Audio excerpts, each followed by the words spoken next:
Hello and welcome. I'm Katrina Pratt Roebuck, and I am the CEO of Uplifme. And Uplifme is a national resource hub that shares information on social service events across the country that addresses social determinants of health. We also highlight the great work of organizations here in Philadelphia that do work in their communities every day. So today, I have with me Malik Brown, who is the President and Chief Executive Officer for Graduate Philadelphia. So Malik, welcome, and thank you for being here. Yeah, thank you for having me, Katrina. So can you start us by telling us what Graduate Philadelphia does? Yes, so Graduate Philadelphia is a community-based nonprofit organization. We help adult learners who are native Philadelphians, tend to be low to moderate income, return to the classroom. And that returning to learning can either be pursuing a 2 or 4 year degree, or it could be pursuing or obtaining a workforce development certificate. Hmm. And so, as you can imagine, going back to the classroom can be a pretty cumbersome Hmm. endeavor, right? I equate it to sometimes I go to the grocery store and can't, determine how to buy a box of cereal, right? Because there's so many options. And so, when we think about so many certification programs, certificates, micro credentials, apprenticeships, the trades, Hmm. let alone 2 and 4 year degree programs, that can be a pretty daunting task for someone that's not been in the classroom for 10 or 15 years. And so we provide a number of coaching and advisory services, as well as wraparound services to help facilitate an individual or family's return to the classroom. That's amazing. I didn't realize that you did education and training around resources outside of going to college or university. So can you talk a little bit more about the certificate programs? I'm curious to know what types of fields that you're supporting people enter into.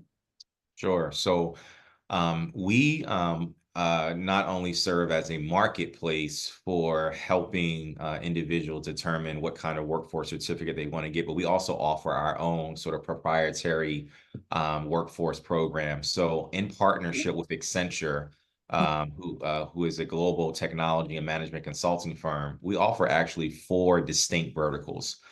So, one is in information technology. Mhm. The second is in health tech and administration. The third is in entrepreneurship. And the fourth is in general business. These are all 8 to 12 week programs. At the end of the program, there is a certificate of completion that is conferred. And then we also help that individual, if they are a job seeker, we help that individual find employment. If they are an incumbent worker that is looking to return to the classroom, we are working with a number of colleges and universities to help get that certificate as credit for prior learning. Wow. So the incentive for someone that's getting a workforce certificate, they may want to go to the Community College of Philadelphia to pursue an academic degree. They may want to go to Pierce College or Temple University or Chestnut Hill. And we work with all of those universities to help with that transition from workforce certificate to degree program. And then lastly, like I said, Katrina, the other piece is that we want to make sure that individuals are not, not putting forward their sweat equity and there's no return on investment. So there's one thing for someone to get a credential, and there's a whole nother thing for someone to actually get a living wage job. Mhm. And part of our work at Graduate Philadelphia and sort of Graduate Philadelphia 3.0 is really making sure that there is some kind of labor market value attached to that credential. And that work is really engaging with employers in a really consultative way to ensure that when a non-traditional adult learner pursues a job or a career, that degree is looked upon in a favorable way. That's amazing. So you talked about a lot of things that I think are really important for our audience to hear and just wanted to delve a little bit deeper into some of the things you said. And so the certificate programs sound like they act as an on-ramp to higher levels of education. And I think that that is really an important value for folks that might be intimidated or might not have the time just yet, but could go into one of these programs. Can you talk a little bit about how someone can access those services, the programs that you provide or other programs? Yes, so we take certainly some traditional measures and getting the word out. So we have a new brand, a new marketing department, and that we are using social and digital media.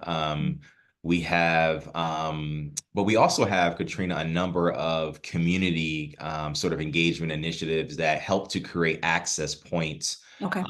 into graduate Philadelphia. So as example, we have long worked with the faith-based community Mm, as an advisory board to really help us get the word out. So oftentimes in Black churches, across our city, on the pulpit, these are individuals who are big champions and proponents of mm, folks to return to school or either get some kind of job training program. So we definitely leverage the faith base.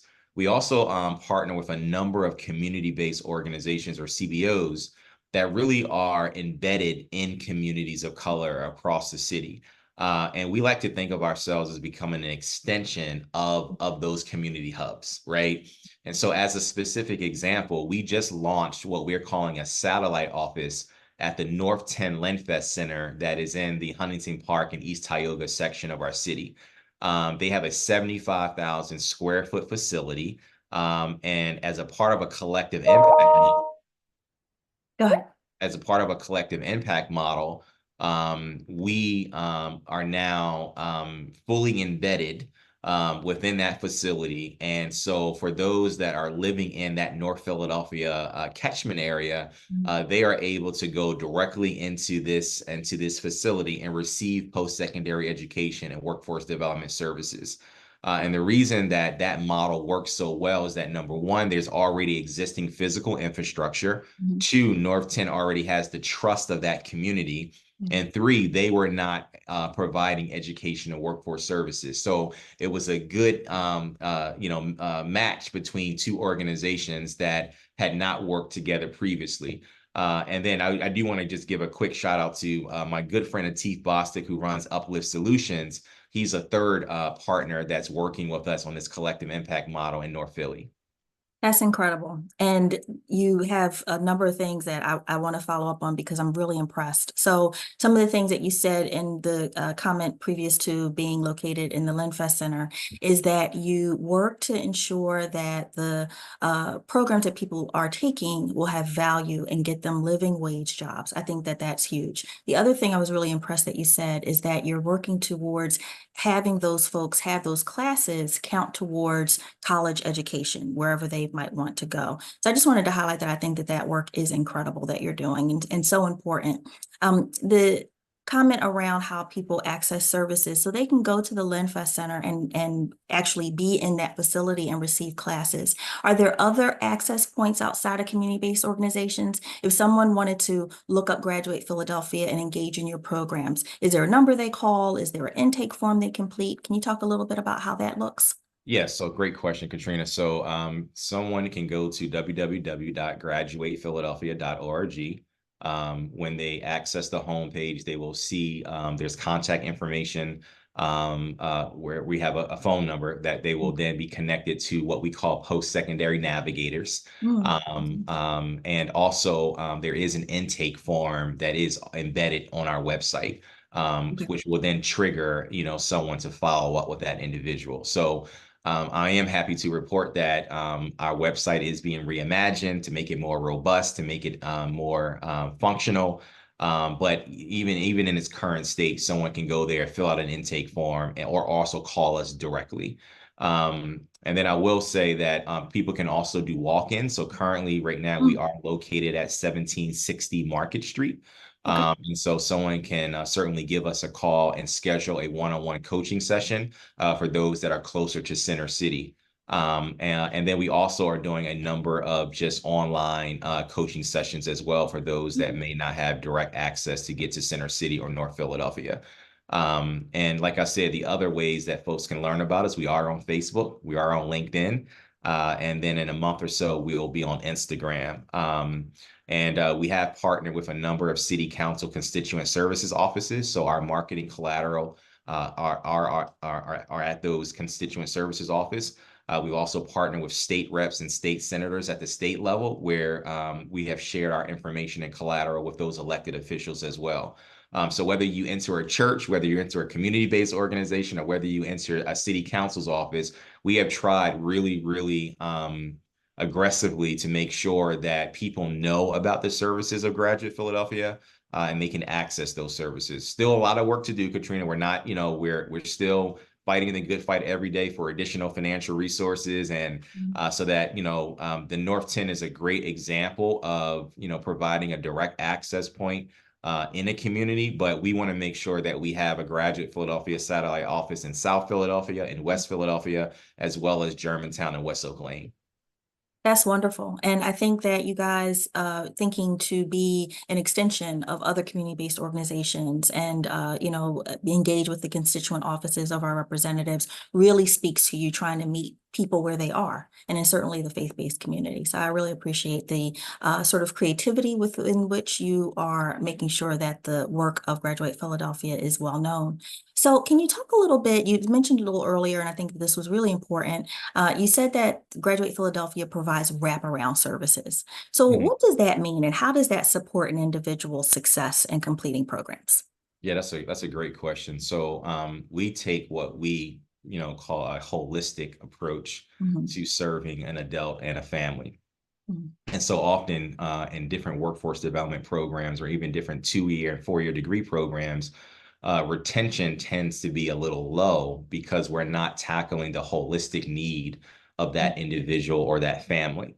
And so the credentialing component sometimes is actually the easiest component, right? Because a lot of the folks we serve are smart, they're motivated, they are committed. But it's some of the other things that sort of surround that individual that can become challenging. So as an example, we oftentimes have customers who have transportation challenges, right? They are not able to actually get to a physical location. We have some individuals who have childcare challenges. As you know, Katrina, childcare is really expensive. And so sometimes, for people getting to having a village that can help provide evening childcare, that could be a challenge. We have seen issues of behavioral health. We have seen issues of food insecurity. We have seen issues of domestic violence. So we have tried really intently to ensure that we have structured MOUs and agreements, with other organizations who provide that particular service. So while we focus on education, workforce, employment, coaching, and advising, we are not experts in food insecurity. We're not experts in tackling domestic violence. But we do have partnerships where they are the experts, and we are making sure that we have that kind of referral network so that we're tackling the holistic need of that person. And I think that, as we get closer to a population health, whole person approach in all of the different aspects of community-based services, I think that, addressing the social determinants of health for both the person that needs the services as well as their family absolutely contributes to someone's being able to be successful and stick with whatever it is that they started. So I think that that's really, really important. Can you talk a little bit about perhaps something that folks may not know that Graduate Philadelphia does that you think would be helpful for them to know? Yeah, so what's interesting about our model, Katrina, is that oftentimes nonprofits are thought about through a direct service lens, right? It's nonprofit that's directly serving the needs of a vulnerable population, right? Mhm, We have really thought about really three customer segments. So the number one and the main customer segment is the adult learner, the household, the family, that individual that's trying to achieve greater economic mobility and financial stability. But we also have two other customer segments. The second are colleges and universities themselves. So that is more of a B2B model, business to business, where we're really looking to serve the needs of that institution who wants to better serve adult learners.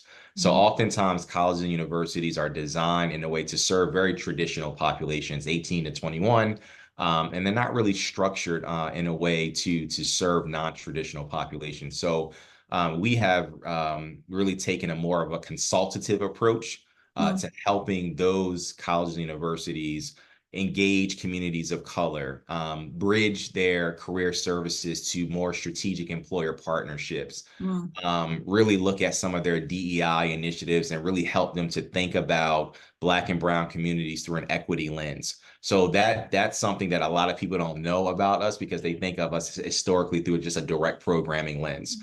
And then I would say lastly is I would say some of the work that we're doing with employers.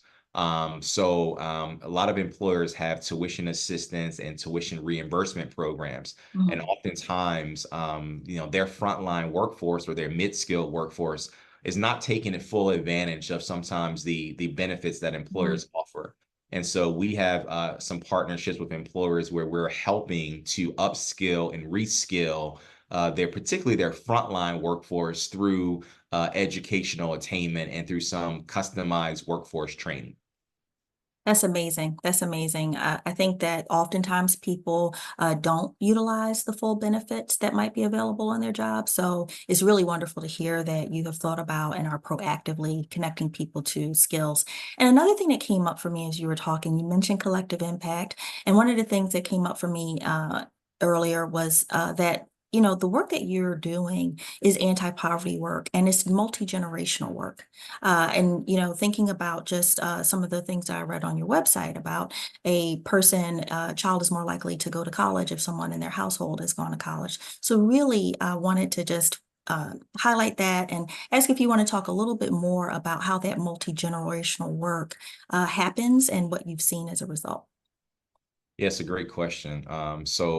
We are starting to focus more on, as you said, that multi-generational approach. I have long, Katrina, been a huge believer that if you focus on the adult, there will be a downstream impact on that child. Mm, And we have a lot of wonderful, wonderful early childhood education programs in the city. We have some wonderful out of school time programs. We have some wonderful youth centered programs. But where I think we have been challenged a little bit is really when we think about focusing on adults. And if you think about it, so many times, that child has to come back to a home where mhm, that parent or that guardian is not educated or not skilled or not making a living wage or a family sustaining wage. And that has really stark implications on that child, mhm, right? And so I've always been really passionate about if we can help provide more education to that parent or guardian, if we can get them enrolled in a workforce development program, and we mhm, can connect that program to a living wage job, I really feel like it's going to be a multi-generational impact because that child now is going to benefit from that parent having more income in the house. That's now money that that parent can put away for that child's education. That's money that that parent can put away for a first time home buying, experience. That's money that someone can put away to help an elderly parent, which is then now a multi-generational, kind of impact. So yeah, I'm really just passionate about that, Katrina, because just so many kids. I was someone that was impacted. I was someone that grew up low income and had a single mom, and I wish my mother had resources mhm, that could have helped my household. mhm. Yeah. The work that you're doing, is far more reaching than I think most folks may know. And I think the multi-generational impact, you can transform not only lives and families, but communities through the work that you're doing. Can you talk a little bit about what you're looking forward to in the next 12 months? What is Graduate Philadelphia doing in the next 12 months that you're excited about? Yeah. So I'm excited about opening up a couple more satellite offices. So how we have described it, Katrina, is when you go into a Target, as an example, I'm a big proponent of looking at models in various industries. So whether it's the for-profit sector or the nonprofit sector or government, um, Mhm, I'm always looking just for innovative models that we can potentially replicate and customize and replicate. And so I thought about this idea that when you walk into a Target, there's one sort of singular recognizable brand that's in every Target, and mhm, that's a Starbucks, right? Most times you can go in, you do your shopping at Target, and then you walk out with a cup of coffee from Starbucks. Or, if you walk into a Walmart, in a lot of Walmarts, you'll see a CVS pharmacy that you can take advantage of.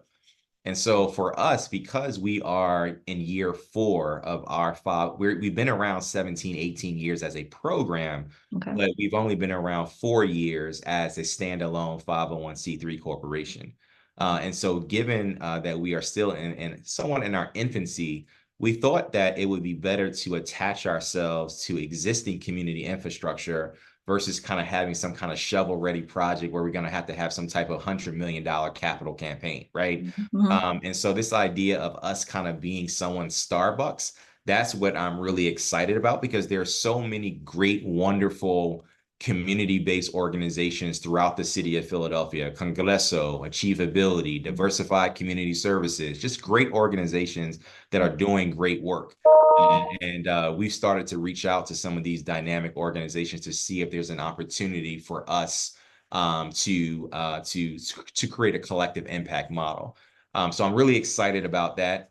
I'm also really excited about just expanding the work that we're doing with the business community, and expanding the work that we're doing with colleges and universities. We have over 120 colleges and universities that are in the greater Philadelphia area, over 120. Wow. And I believe that Graduate Philadelphia can really be a strong intermediary, a strong connective tissue, a strong convener that can bring these colleges, universities, and workforce organizations together to solve a bigger problem. So Mhm. one college or one workforce program cannot solve a 25% poverty rate by him or herself. Right. But together, we can move the needle. And there was a report that we found years ago. The Economy League of Greater Philadelphia helped to produce this report for us, where we found that there were more than 100,000 Philadelphians that had some post-secondary attainment, but no 2 or 4 year degree. Mm. And most of these individuals who don't have a 2 or 4 year degree are making above the federal poverty level, but making below a living wage, Mm. right? And Mhm. so, what if collectively we got together, the college and university community, the workforce development community, and we said we're going to cut that number in half by 2030. We're Mhm. going to credential, get 50,000 people credentialed, and then work with the business community to say, when we do that, we want to make sure that there is a pathway to a living wage job. What could that do to actually improve the poverty rate in the city of Philadelphia? So that's the bigger vision that we have over the next, 5 to 10 years. But we're still working on bringing that together. Well, I think that you thinking about how to connect with other organizations is so smart, so timely in terms of thinking about how the workforce looks now post COVID. I think that there's opportunities to do that in ways that are more virtual, as well as connecting pieces that fit together. So you organizing the workforce community, the university community, I think that that is just something that really speaks to just the breadth of your vision for this work. And I really, really appreciate you spending time to talk to us about it. I'm very inspired. I can't wait to see what you're going to do. Thank Um, you. but before we go, I just want to ask, are there ways that people can volunteer with Graduate Philadelphia? And is there a way that they can contribute? Yes, yes. Thank you for that question. So we have a number of ways that people can volunteer. So one, I mentioned earlier that we have our own workforce development program that has four verticals: business, entrepreneurship, health administration, and information technology. And we do rely on the business community to provide trainers, right? Because oftentimes the content that's delivered, it's good to have someone that's actually working in that field, right, to deliver that training. Mhm. And so, if you are working in health administration, if you're working in information technology, if you are a business owner that can teach an entrepreneurship class, or if you are someone that just has a general business background, we're always looking for volunteers to help with some of the training delivery. The other piece that we're looking at is just volunteer coaches. So we do have a train the trainer model. Our coaching model we refer to as CILA, CILA, and that stands for Career Integrated Learning Advising. And so when you think about sort of a college campus, the career services is in one corner, academic advising is in another corner. You might have, the registrar office in another corner. And so the idea of CILA, Career Integrated Learning Advising, is to sort of have a one-stop shop Mhm. where an adult learner can talk about their career aspirations, their learning aspirations, their academic advising needs, and they can find that in one place. And we need more advisors on a volunteer basis that can supplement our full-time workforce to actually help adult learners think through some of the mazes and some of the, just some of the mazes and pitfalls and challenges that sometimes can be a part of returning to learning. That's great. And so what I'd like to do is put notes in the details of this show so folks can know how to connect with you and to become coaches. And so also in terms of donations, I'd like to put a link as well for your donation link page. If you don't mind that, we could do that. And can folks just make donations directly through the website? Yes, so individuals can make donations directly through the website. We have a fundraising platform that most nonprofits Okay. use. So when they go to our website and they click on the donate link, it'll bring them to our fundraising platform in which they can make a donation to the organization. Okay, great. Thank you. And I just want to say I've learned so much talking to you in the last couple of minutes. I really feel like the work that you do is broad and far reaching. And I really appreciate you spending time talking to us today about it. So Thank you thank so you, much for Malik. having me. Thank you, Katrina. All right, you take care.